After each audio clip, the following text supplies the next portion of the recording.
ओम नमस्कार प्रणाम।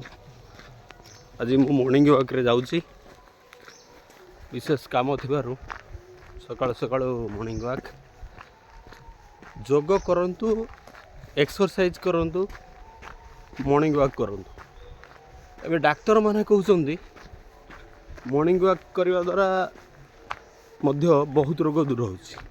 आपण सुगर हेछि मॉर्निंग वॉक करंतु, जेकोसी समस्या हेछि वेट बढ़ुची मॉर्निंग वॉक करंतु। एक्सरसाइज को कहीं विरोध करेंगे ना। आ जोग हूँ गोटे मिक्स एक्सरसाइज। कहीं जब मॉर्निंग वॉक कर सका दौड़ुंट बड़ जोरे कौन खराब कथा। सका उठी किसी ना कि करवा दरकार। एक्सरसाइज रे दौड़ा खेलवा खेलकूद आज बर्तमान कमिगला। असुविधा हूँ आमर साइड आमे किसी शारीरिक परिश्रम करूना।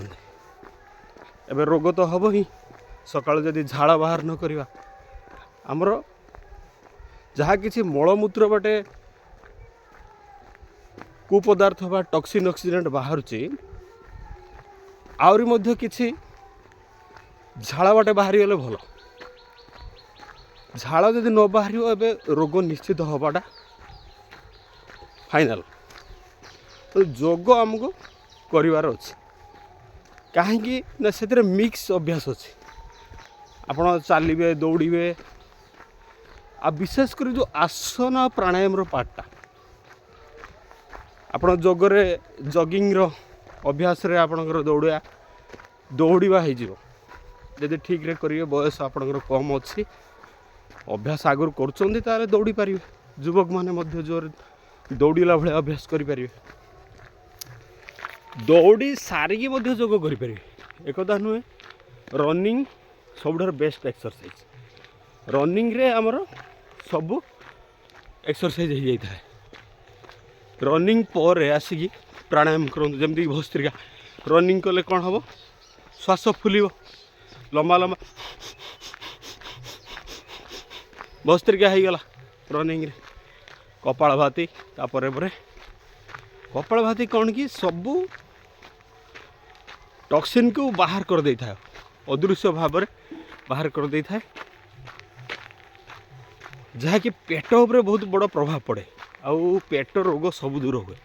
उदर जनित गैस हो पेटर जी समस्या सब दूर होता है। तापर डायबिटीज निहाती दरकार।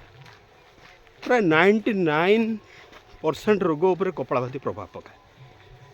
कपालभाती केवल जार सर्जरी होती रिसेंट होती सर्जरी ऑपरेशन पर 6 मास पेटर सर्जरी होता लोक किसी पेट जनित एक्सरसाइज बा कपालभाती करवा उचित तापर करें। एबे मु चली चलिकी आम पड़ोसी गाँ इटुआ पाखे पहुँची गले। गोटे विशेष कार्य आसी ठीक अच्छे समस्ते फिट रुहतु जोग एक्सरसाइज करूँ सकाल सकाल। ओम नमस्कार।